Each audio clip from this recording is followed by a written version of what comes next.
Everyone, good morning, Ram Ram, Shastriyakal, Adab. What do you feel connected with? तो आज शुरू करने जा रहे हैं एक टेस्ट। आप देखिए, रीट के लिए या फिर सीटेट के लिए यहाँ पर आप टेक्स्ट बुक एक प्लेटफॉर्म है उसको ज्वाइन कर सकते हैं और वहाँ पर बहुत सारे मॉक टेस्ट आप दे सकते हैं। और ईयरली टेक्स्ट बुक जो पास है वो मात्र 299 रुपीज़ में है, तो इसको आप परचेज कर सकते हैं। एक रेफरल कोड भी होता है, रेफरल कोड मेरा लगा करके आप इस पे 10% डिस्काउंट पा सकते हैं। रेफरल कोड है मेरा SH10। तो आज हम कुछ टेस्ट करेंगे। अभी तक जितना हमने पढ़ा है मैथ पेडागोजी में, तो जो टेस्ट है आज टेस्ट हम लोग करेंगे। तो शुरू करते हैं। टोटल 20 क्वेश्चंस हैं, आप करते रहिएगा और लास्ट में बताइएगा कि 20 आउट ऑफ 20 में से कितना क्वेश्चंस मेरा सही हो रहा है। तो बढ़ते हैं पहले क्वेश्चंस की तरफ। निम्नलिखित कथनों को पढ़िए। गणित बाइलिंगुअल है, हिंदी इंग्लिश दोनों में आप पढ़ सकते हैं। निम्नलिखित कथनों को पढ़िए। पहला है, गणित सोच का एक अनिश्चित तरीका प्रदान करता है। Mathematics provide in indefinite way of thinking. Number 2 है, गणित चरित्र निर्माण के साथ साथ नैतिकता में भी मदद करता है। Mathematics help in character information as well as morality. और थर्ड पॉइंट है, गणित महत्वपूर्ण सर और सुसंगत रचनाओं से संबंधित है। Mathematics deals with significant abstracts and consistent structure. और फोर्थ पॉइंट है, गणित तार्किक दृष्टिकोण को प्रदान करता है। Mathematics generate logical attitude. Which of the following statement is correct for keeping mathematics in school curriculum. तो गणित पाठ्यचर्या को लेकर के विद्यालय में इन चारों कथनों में से कौन सा कथन सही है?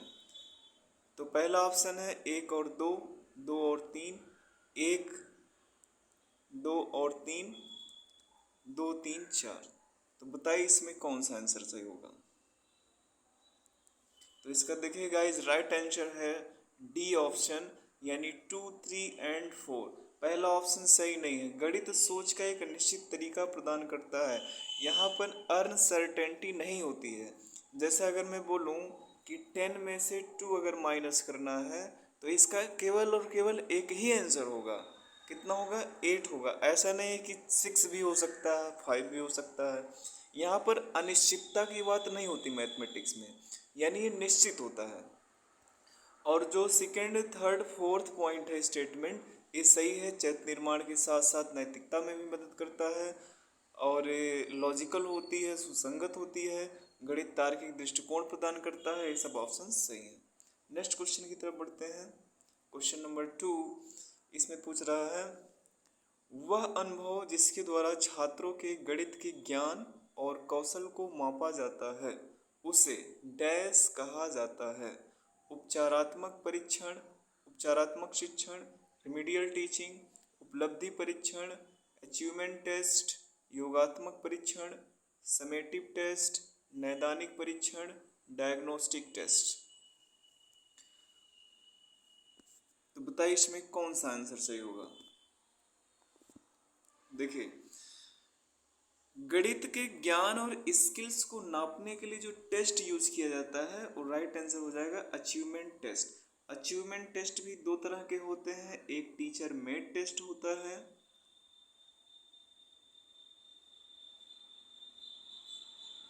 टीचर मेड टेस्ट होता है, और एक टेस्ट होता है आपका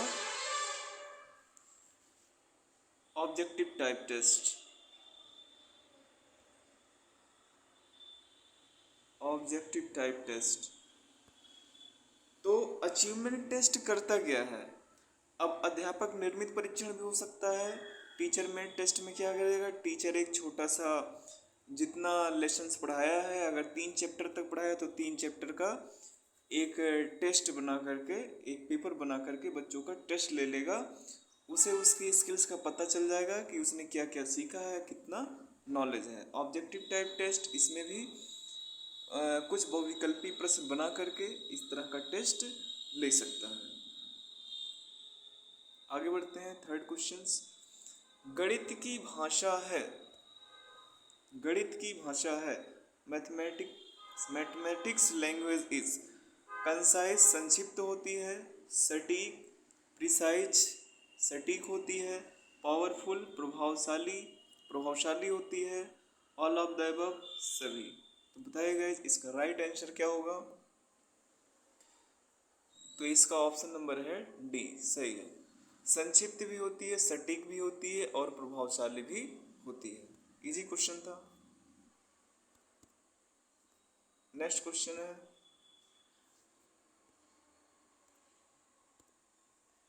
नेक्स्ट क्वेश्चन देखिए। डैश, इंग्लिश में देखिए, dash is a symbol or name that stands for a number. शीर्षक, टाइटल, संख्यांक, संयोजन, कॉम्बिनेशन, भिन्न, fraction. Dash is a symbol or name that stands for a number. ऐसा कौन सा प्रतीक है जो संख्या के लिए उपयोग किया जाता है। अगर मैथमेटिक्स में किसी संख्या को दर्शाना है तो उसके लिए किस चीज़ का यूज किया जाएगा, टाइटल का, न्यूमरल्स का, कॉम्बिनेशन का, फ्रैक्शंस का। तो गाइस यहाँ संख्यांक इसका आंसर होगा। जैसे हमें 2 रिप्रेजेंट करना है तो 2 के लिए क्या रिप्रेजेंट करते हैं, इस तरह का सिंबल, या फिर रोमन अंक में दिखाना है तो इस तरह का दिखाएंगे। अगर 3 दिखाना है तो इस तरह दिखाएंगे, न्यूमरल्स का यूज करेगा। अगर रोमन अंक में दिखाना है तो इस तरह यूज करेंगे। ठीक है, नेक्स्ट क्वेश्चन। निम्नलिखित कथनों में से गणित के संदर्भ में कौन सा सही है। गणित एक उपकरण है, गणित एक प्रकार की कला है, गणित एक भाषा है। तो बताइए, कोड दिया है A option, A B C तीनों सही है, only A, B and C, A and B. तो कौन सा आंसर सही है। गणित एक उपकरण है, गणित एक प्रकार की कला है, गणित एक भाषा है। तो देखिए, गणित एक टूल्स भी है, गणित एक आर्ट भी है और गणित एक भाषा भी है। तो इसका राइट आंसर हो जाएगा ऑप्शन नंबर ए, यानी ए बी सी तीनों स्टेटमेंट्स सही है। आगे बढ़ते हैं, नेक्स्ट क्वेश्चन।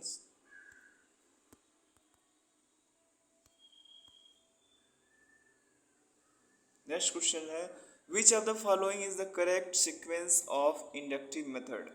यानी आगमन विधि का कौन सा क्रम सही है। आपको क्रम लगाना है, फिर कोड दिया है ऑप्शन में। ठीक है, तो पहला है जनरलाइजेशन, सामान्यीकरण, ऑब्जर्वेशन, अवलोकन, प्रेजेंटेशन ऑफ एग्जाम्पल, उदाहरण की प्रस्तुति, एप्लीकेशन एंड वेरिफिकेशन, प्रयोग और सत्यापन।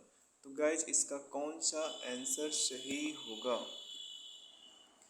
तो देखिए यहाँ पर क्या होगा, पहले इंडक्टिव मेथड में सबसे पहले क्या किया जाता है, एग्जाम्पल दिया जाता है, प्रस्तुतिकरण किया जाता है, तो ये नंबर 1 पे आ जाएगा। एग्जाम्पल देने के बाद क्या किया जाता है, ऑब्जर्वेशन किया जाता है, अवलोकन किया जाता है। अवलोकन करने के बाद क्या करते हैं, प्रयोग और सत्यापन, एक्सपेरिमेंट एंड वेरिफिकेशन किया जाता है। एक्सपेरिमेंट एंड वेरिफिकेशन करने के बाद लास्ट में क्या कर दिया जाता है, सामान्यीकरण किया जाता है। यानी एग्जाम्पल टू जनरलाइजेशन चलता है। तो इसका कौन सा कॉम्बिनेशन बन रहा है, पहले नंबर पे 3 आएगा, फिर दूसरे नंबर पे 2 आएगा, तो 3 2 1 4। तो राइट आंसर क्या हो जाएगा, सी ऑप्शन। आगे बढ़ते हैं, नेक्स्ट क्वेश्चंस। निम्न में से किसका उपयोग गणित की भाषा में नहीं किया जाता है। Which of the following is not used in language of mathematics. Mathematical formula, mathematical symbols, mathematical digits, none of these. यहाँ देखिए नहीं पूछा है, गणित की भाषा में नहीं किया जाता किसका उपयोग। तो गणितीय फार्मूला किया जाता है, गणितीय चिन्ह किए जाते हैं, गणितीय अंक किए जाते हैं, और इनमें से कोई नहीं। तो बताइए इसका राइट आंसर क्या होगा।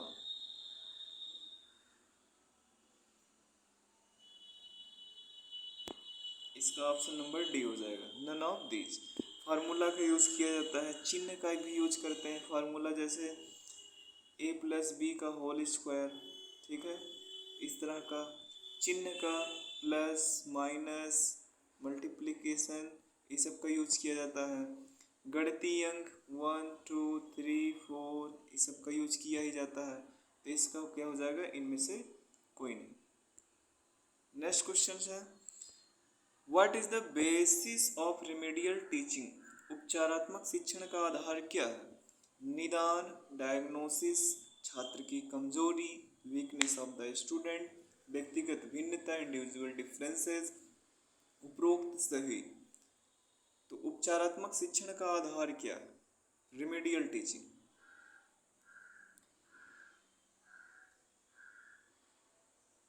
तो इसका देखिए राइट आंसर होगा उपरोक्त सभी। डायग्नोस्टिक यानी उपचारात्मक, यानी समस्या का उपचार कर रहे हैं आप, तो इसमें क्या किया जाता है रिमेडियल में? पहले उसको डायग्नोस, इसका मतलब समस्या का कारण का पता लगाया जाता है, समस्या के कारण का पता लगाया जाता है, फिर इसके बाद उसका ट्रीटमेंट किया जाता है। अब इसमें छात्र की कमजोरी का भी पता लगाया जाएगा, इंडिविजुअल डिफरेंसेस कि लर्निंग में कहाँ दिक्कत आ रही है, अगर उसको लिखने में दिक्कत आ रही है, या फिर फार्मूले में दिक्कत आ रही है, या प्लस माइनस में दिक्कत आ रही है, तो इंडिविजुअल डिफरेंसेस भी ध्यान देना पड़ेगा यहाँ पर। तो इस वजह से इसका राइट आंसर क्या हो जाएगा, डी ऑप्शन, यानी निदान भी करना पड़ेगा, छात्र की कमजोरी भी देखना पड़ेगा, और व्यक्तिगत भिन्नता का भी ध्यान देना पड़ेगा। Next questions, the nature of mathematics 6, गणित की प्रकृति कैसी होती है? Ornamental, logical, difficult, not for common, साधारण नहीं। तो गणित की प्रकृति कैसी होती है? तो सिंपल सा क्वेश्चन है, इसका राइट आंसर क्या हो जाएगा, लॉजिकल, यानी तार्किक, तर्क संगत होती है। गणित की प्रकृति कैसी होती है? तर्क संगत होती है। ठीक है गाइस, नेक्स्ट क्वेश्चन है,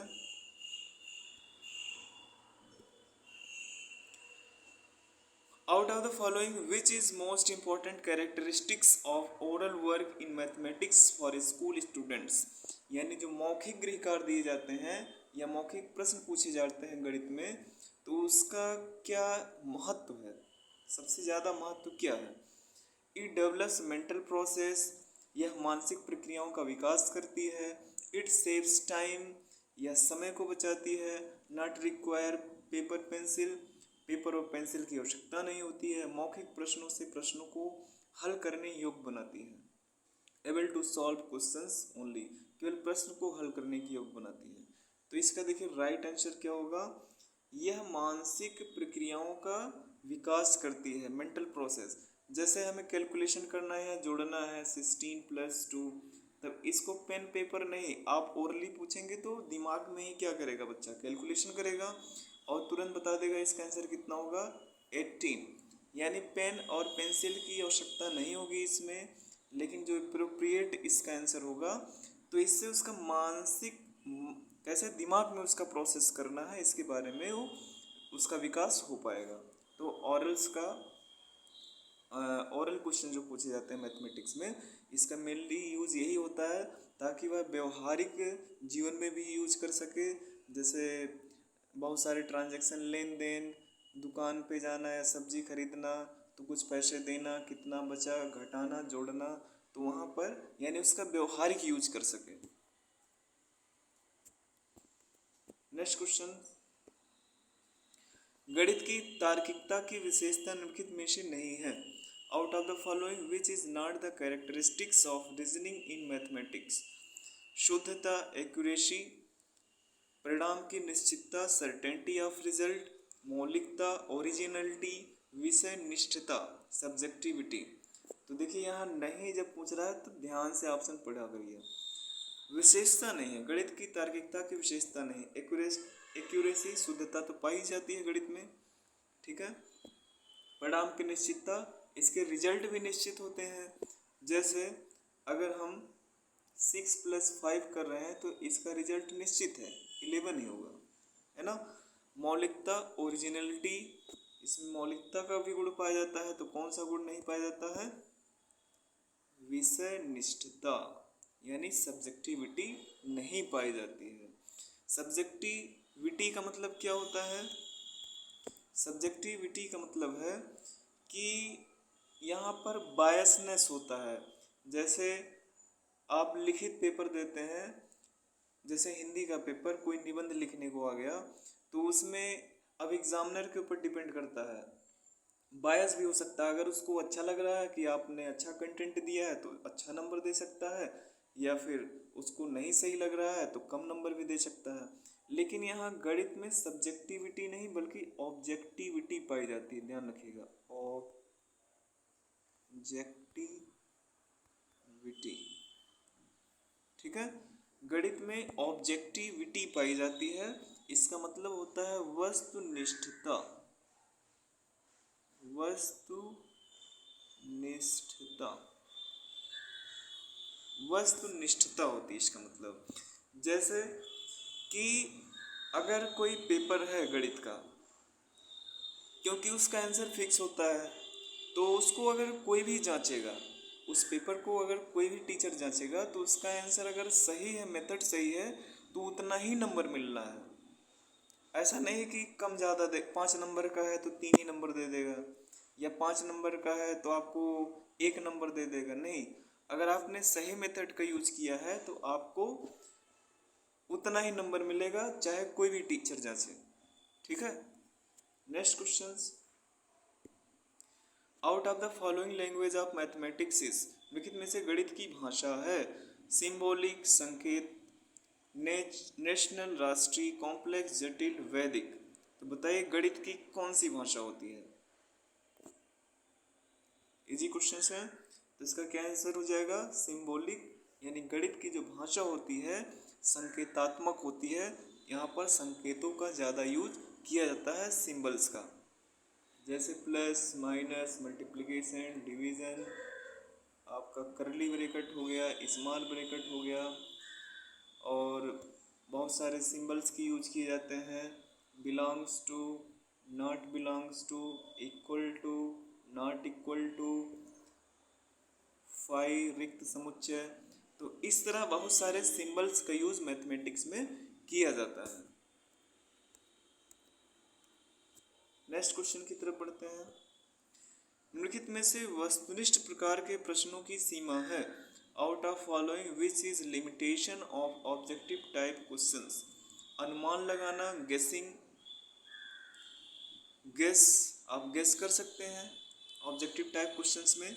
निर्माण में कठिनाई, डिफिकल्टी इन कंस्ट्रक्शन, निर्माण में कठिनाई होती ही है, जान ही रहे हैं, बहुत पूरे सब्जेक्ट से जितने टॉपिक है हर जगह से क्वेश्चन उठाना पड़ता है।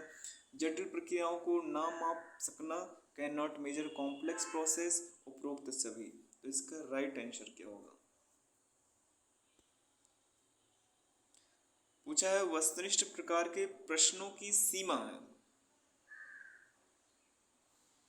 तो आपका इसका राइट आंसर होगा गाइस सी, जटिल प्रक्रियाओं को ना माप सकना।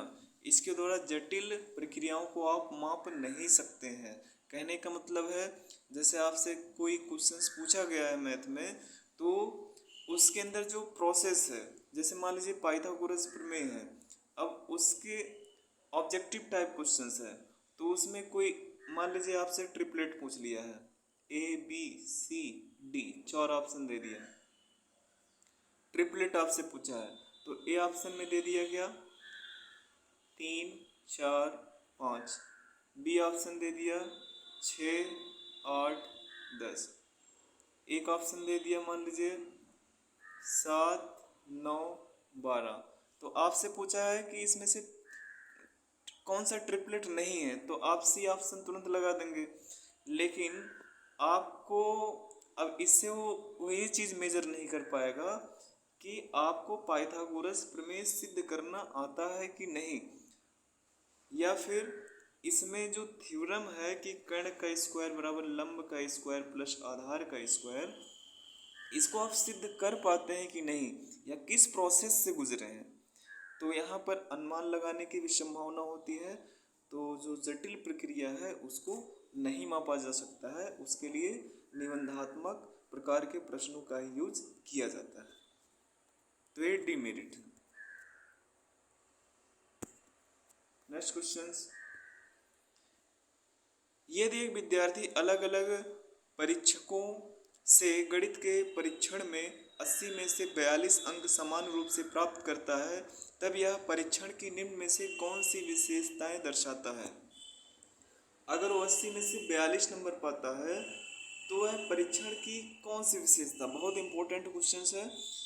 ए ऑप्शन है वस्तुनिष्ठता, बी ऑप्शन है वैधता, सी ऑप्शन है विश्वसनीयता, और डी ऑप्शन है, यहाँ देखिए गलत लिखा हिंदी में, प्रैक्टिकेबिलिटी, यानी अभ्यास, अभ्यास से रिलेटेड है, प्रैक्टिकल नॉलेज से रिलेटेड।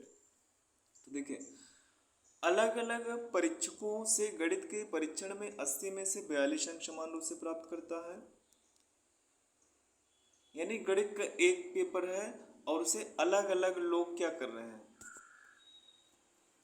पेपर ले रहे हैं, यानी टीचर, कई टीचर हैं गणित के और पेपर देने वाला एक ही है, और जब पेपर होता है तो 80 में से 42 नंबर ही पा रहा हूँ। एक ही तरह का एक ही पेपर है, अलग अलग लोग टेस्ट ले रहे हैं, एक विद्यार्थी का वो 80 में से 42 नंबर ही पा रहा है। तो इसका मतलब क्या है, ऑब्जेक्टिविटी है कि वैलिडिटी है कि रिलायबिलिटी है कि प्रैक्टिकेबिलिटी है। तो इसका देखिए राइट जो आंसर होगा विश्वसनीयता होगा। जो सीटेट ने, एनसीटीई ने जो इसका सही आंसर माना है विश्वसनीयता, यानी आप चाहे यहाँ टेस्ट दो चाहे कहीं भी टेस्ट दो, कितनी बार टेस्ट दो, अगर सेम नंबर आ रहा है तो यानी वो टेस्ट कैसा है, रिलायबल है, विश्वसनीय है। और विश्वसनीयता जो है ऑब्जेक्टिव टाइप टेस्ट का एक बहुत ही एक गुण है उसका, यानी वैलिडिटी और रिलायबिलिटी होना जरूरी है, तभी वो वस्तुनिष्ठ परीक्षण हो सकता है। यहाँ पर इसका आंसर देखिए वस्तुनिष्ठता नहीं होगा, वस्तुनिष्ठता भी क्या है, वस्तुनिष्ठता ऑब्जेक्टिविटी यहाँ आंसर नहीं हो सकता है। लेकिन अगर विश्वसनीयता का ऑप्शन नहीं होता तो तब इस ऑप्शन पे जाते हैं, लेकिन ऑब्जेक्टिविटी और रिलायबिलिटी अगर दोनों ऑप्शन दिया है तो हम किधर जाएंगे, विश्वसनीयता की तरफ जाएंगे, ऑब्जेक्टिविटी की तरफ नहीं जाएंगे। ठीक है, ध्यान रखिएगा इंपॉर्टेंट क्वेश्चंस। नेक्स्ट क्वेश्चंस, गणित विषय का पाठ्यक्रम में महत्व है क्योंकि यह the subject mathematics is important in curriculum since it, गणित विषयों के अध्ययन में सहायक है, तर्क आत्मक सोच को विकसित करता है, इम्प्रूव लॉजिकल थिंकिंग, व्यवहारिक जीवन में उपयोगी है, use it useful in daily life, all of these, इनमें से सभी।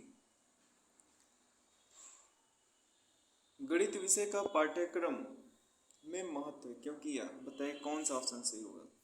तो इसका ऑप्शन डी हो जाएगा सभी में, यानी विज्ञान के अध्ययन में भी, जैसे हम फिजिक्स पढ़ते हैं, केमिस्ट्री पढ़ते हैं या भूगोल पढ़ते हैं तो उसमें भी मैथ का यूज किया जाता है।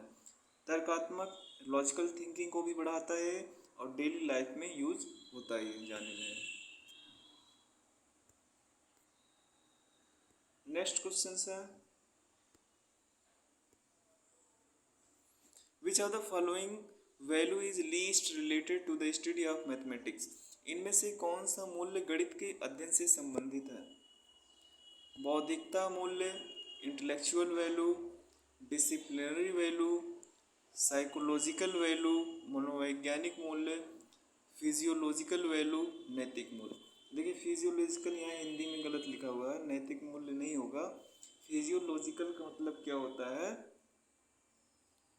जैविक मूल्य बोल सकते हैं, जैविक या भौतिक, जैविक मूल्य। तो बताइए इसका राइट आंसर क्या होगा।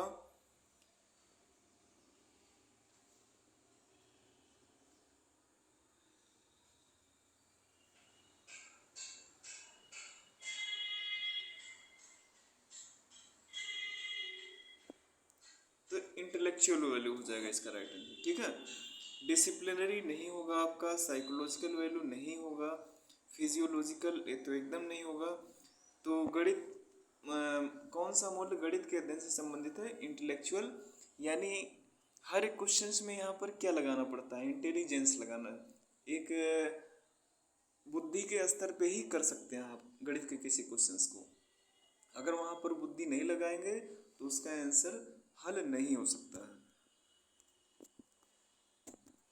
Next questions, in analytic method we proceed from, विश्लेषण विधि में अग्रसर होते हैं अज्ञात से ज्ञात की ओर, विशिष्ट से सामान्य की ओर, ज्ञात से अज्ञात की ओर, मूर्त से अमूर्त की ओर। तो बताइए एनालिटिकल मेथड में हम किधर से किधर शिफ्ट होते हैं? तो इसका राइट आंसर है नोन टू अननोन, यानी अज्ञात से ज्ञात की तरफ। विश्लेषण विधि में क्या होता है? कोई समस्या होती है, बेसिकली उस समस्या को छोटे छोटे पार्ट्स में डिवाइड कर देते हैं, इसके बाद उसका क्या करते हैं? एनालिसिस करते हैं, तब जाके हम किसी निष्कर्ष पर पहुंचते हैं, यानी अज्ञात से क्या हो जाएगा? ज्ञात हो जाएगा। विशिष्ट से सामान्य जान ही रहे हैं किस में होता है? आपका इंडक्टिव मेथड में। ज्ञात से अज्ञात की ओर ये किधर होता है? किस मेथड में यूज किया जाता है? डिडक्टिव मेथड में। या फिर आप बोल सकते हैं ज्ञात से अज्ञात, ये आपका विश्लेषण विधि में होता है, सॉरी संश्लेषण विधि, संश्लेषण विधि, संश्लेषण विधि में इसका यूज किया जाता है। और मूर्त से अमूर्त की तरफ, ये भी आपका किस में आ जाएगा? जब प्राइमरी लेवल पे एजुकेशन दिया जाता है तो मूर्त से अमूर्त की तरफ, ये भी इंडक्टिव मेथड में ही आएगा। नेक्स्ट है, which among the following is example of the universal nature of mathematics, सार्वभौमिक प्रकृति है गणित का कौन सा? Calculating molecular weight of organic compound, यानी कार्बनिक यौगिक के अणुभार की गणना करना। Calculation of agricultural production per unit area, यानी क्षेत्रफल के एक इकाई में उत्पादन को ज्ञात करना। Find the speed of sound, ध्वनि के वेग को ज्ञात करना। ऑल ऑफ दीज, इनमें से सभी। तो देखिए ऑल ऑफ दीज होगा इसका आंसर। जो सार्वभौमिकता है, यूनिवर्सल है, क्या है? आप केमिस्ट्री में भी यूज करते हैं गणित का यूज मॉलिक्यूलर वेट निकालने में, या फिर आप मॉलिक्यूलर वेट के साथ साथ एटॉमिक नंबर, एटॉमिक वेट, तुल्यांकी भार और एम्फोटेरिक जो फार्मूला होता है बनाने में, या केमिकल इक्वेशन को बैलेंस करने में, हर जगह मैथमेटिक्स का यूज़ किया जाता है। Calculation of agriculture production per unit, यानी खेती से संबंधित अगर कोई प्रोडक्शन कितना उसमें उत्पादन हुआ है पर हेक्टेयर में, या पर एकड़ में, या पर यूनिट एरिया में, तो वहाँ भी मैथमेटिक्स का यूज़ किया जाता है। और speed of velocity, speed of sound, यानी ध्वनि का वेग। तो ध्वनि का वेग देखिए साइंस से रिलेटेड है, साइंस में यूज कर रहे हैं, तो यानी गणित का यूज साइंस में भी कर सकते हैं, एग्रीकल्चर में भी कर सकते हैं, केमिस्ट्री में भी कर सकते हैं। यही क्या है? गणित की सार्वभौमिकता है, यानी कई सारे सब्जेक्ट्स में गणित का यूज कर सकते हैं। इसी वजह से गणित को क्वीन ऑफ ऑल लैंग्वेज, यानी सभी विषयों की रानी बोला जाता है। नेक्स्ट क्वेश्चन है, गणित विज्ञान है संख्याओं का, स्थान का, गणना का, या सभी? जी क्वेश्चन है गाइस, बताइए इसका आंसर क्या होगा? तो इसका राइट आंसर होगा यह सभी। संख्याओं का गणित किसका विज्ञान है? संख्याओं का। इसमें संख्याओं के बारे में नॉलेज कराया जाता है। आप जब कक्षा 6 से लेके 10 तक या फिर प्राइमरी लेवल पर मैथमेटिक्स पढ़ते हैं तो सबसे पहले आपको नंबर सिस्टम्स के ही बारे में बताया जाता है। स्थान का मतलब एरिया का, जैसे त्रिभुज हो गया, चतुर्भुज हो गया, बहुभुज हो गया, तो यानी जितने फिगर हैं, आकृतियों का अध्ययन कराया जाता है। गणना का कैलकुलेशन करते ही आप, तो इसका राइट आंसर क्या हो जाएगा? सभी। नेक्स्ट क्वेश्चन की तरफ बढ़ते हैं, consider the following statements. A A statement है mathematics is the molecular numerator and calculated part of human life and knowledge. गणित क्या है? मानव जीवन का कैलकुलेशन गणना करना, आंकिक रूप में व्यक्त करना, उसकी गणना करना का ज्ञान है। Mathematics is a kind of language. Mathematics एक तरह की भाषा है with its on vocabulary and grammar, जिसकी अपनी भाषा और व्याकरण होती है। Which of the following statement is true regarding nature of mathematics. तो गणित की प्रकृति के संबंध में कौन सा ऑप्शन सही है? ऑप्शन ए है ओनली वन, केवल ए, ओनली बी, केवल दो, बोथ ए एंड बी, दोनों, नन ऑफ एबव, कोई नहीं। तो बताइए इसका राइट आंसर क्या होगा?